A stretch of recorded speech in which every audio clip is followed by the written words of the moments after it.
ಎಲ್ಲರಿಗೂ ನಮಸ್ಕಾರ. ನಾನು ಡಾಕ್ಟರ್ ರಾಜೇಶ್ವರಿ. ಇವತ್ತು ನಾವು ಹೇರ್ ಫಾಲ್ ಬಗ್ಗೆ ಡಿಸ್ಕಸ್ ಮಾಡೋಣ. Present life style, pollution, work life ಕಾರಣದಿಂದ ಈಗಿನ ಜನರಿಗೆ ಹೇರ್ ಫಾಲ್ ತುಂಬ ಕಾಮನ್ ಆಗಿಬಿಟ್ಟಿದೆ. ಸೊ ಎಲ್ಲರೂ ಡಾಕ್ಟರ್ ಹತ್ರ ಕೇಳೋ ಕ್ವೆಶನ್ ಏನಂದರೆ, ಡಾಕ್ಟರ್ ಹೇರ್ ಫಾಲ್ ಕಮ್ಮಿ ಆಗಲಿಕ್ಕೆ ಯಾವ ಶ್ಯಾಂಪೂ ಯೂಸ್ ಮಾಡಬೇಕು, ಯಾವ ಆಯಿಲ್ ಅಪ್ಲೈ ಮಾಡಬೇಕು, ಯಾವ ಪ್ರಾಡಕ್ಟ್ ಯೂಸ್ ಮಾಡಬೇಕು. ಸೊ ಅನ್ಲೆಸ್ ಹೇರ್ ಫಾಲ್ಗೆ ಕರೆಕ್ಟ್ ರೀಸನ್ ಗೊತ್ತಿಲ್ಲದೆ ಏನೇ ಪ್ರಾಡಕ್ಟ್ ಯೂಸ್ ಮಾಡಿದರೂ ಯಾವುದು ಯೂಸ್ ಆಗೋಲ್ಲ.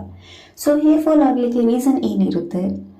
ಒಂದು ಅನ್ಹೈಜಿನಿಕ್ ಆಗಿರ್ಬೋದು, hormonal imbalance, nutritional deficiency, hereditary, age related, or ನಾವು ಮೆಡಿಕೇಷನ್ ಆರ್ ಟ್ರೀಟ್ಮೆಂಟ್ ಇದ್ದರೆ ಹೇರ್ ಫಾಲ್ ಆಗೋ ಚಾನ್ಸಸ್ ಇರುತ್ತೆ.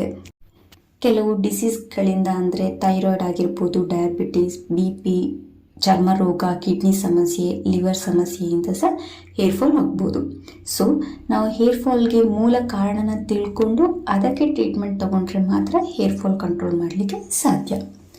ಸೊ ಹೇರ್ ಫಾಲ್ ಯಾವ ರೀಸನಿಂದ ಆಗ್ತಾ ಇದೆ ಅಂತ ತಿಳ್ಕೊಳ್ಳಿಕ್ಕೆ ಒಂದು ಬೇಸಿಕ್ ಬ್ಲಡ್ ಟೆಸ್ಟ್ ಮಾಡಿಸ್ಬೇಕು. ಯಾವುದೆಲ್ಲ ಅಂದರೆ ನಾನು ಸ್ಕ್ರೀನ್ ಮೇಲೆ ಮೆನ್ಷನ್ ಮಾಡಿದ್ದೀನಿ ಆ್ಯಂಡ್ ಡಿಸ್ಕ್ರಿಪ್ಷನಲ್ಲಿ ಸಹ ಮೆನ್ಷನ್ ಮಾಡಿದ್ದೀನಿ.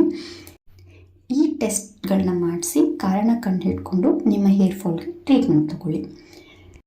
ಕಾರಣ ತಿಳ್ಕೊಂಡು ಟ್ರೀಟ್ಮೆಂಟ್ ತಗೊಂಡ್ರೆ ನಿಮಗೆ ಡೆಫಿನೆಟ್ ಆಗಿ ಹೇರ್ ಫಾಲ್ಗೆ ರಿಸಲ್ಟ್ ಸಿಗುತ್ತೆ.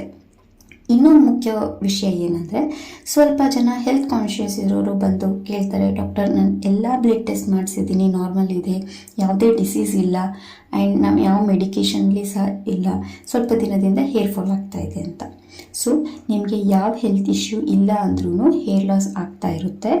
ಯಾಕಂದರೆ ಹೇರ್ ಗ್ರೋತ್ಲಿ ಇರುವ ಡಿಫ್ರೆಂಟ್ ಸ್ಟೇಜಸ್, ಅಂದರೆ ಹೇರ್ ಗ್ರೋತ್ಲಿ ಡಿಫ್ರೆಂಟ್ ಸ್ಟೇಜಸ್ಗಳಿರುತ್ತೆ. ಅನಾಜನ್, ಟಿಲೋಜನ್, ಎಕ್ಸೋಜನ್ ಅಂತ ಹೀಗೆ ಶೆಡ್ಡಿಂಗ್ ಫೇಸ್ ಅಂತಲೂ ಬರುತ್ತೆ. ಈ ಟೈಮ್ಲಿ ಒಂದು ಫಿಕ್ಸ್ ಟೈಮ್ ಪೀರಿಯಡ್ಗೆ ನಿಮ್ಮ ಹೇರ್ ಉದುರೋಕ್ಕೆ ಸ್ಟಾರ್ಟ್ ಆಗುತ್ತೆ. ನಂತರ ಅದಾಗೆ ಅದು ಸರಿ ಹೋಗುತ್ತೆ. ಸೊ ಐ ಹೋಪ್ ಈ ವಿಡಿಯೋ ನಿಮ್ಮ ಡೌಟ್ಸ್ನ ಕ್ಲಿಯರ್ ಮಾಡಿದೆ ಅಂತ ತಿಳ್ಕೊತೀನಿ. ನನ್ನ ನೆಕ್ಸ್ಟ್ ವಿಡಿಯೋದಲ್ಲಿ ಈ ನ್ಯೂಟ್ರಿಷನಲ್ ಡಿಫಿಷಿಯನ್ಸಿಯಿಂದ ಹಾಗೂ ಸಾಮಾನ್ಯ ಕಾರಣಗಳಿಂದ ಹೇರ್ ಫಾಲ್ ಇದ್ದರೆ ಅದಕ್ಕೆ ಟ್ರೀಟ್ಮೆಂಟ್ ಹಾಗೂ ಹೋಮ್ ರೆಮಿಡಿನ ಹೇಳಿಕೊಡ್ತೇನೆ. Thank you. ಈ ವಿಡಿಯೋ ನಿಮಗೆ ಇಷ್ಟ ಆಗಿದ್ರೆ ಡಾಕ್ಟರ್ಸ್ ಡೈರಿ ಚಾನಲ್ಗೆ ಸಬ್ಸ್ಕ್ರೈಬ್ ಆಗಿ. Thank you.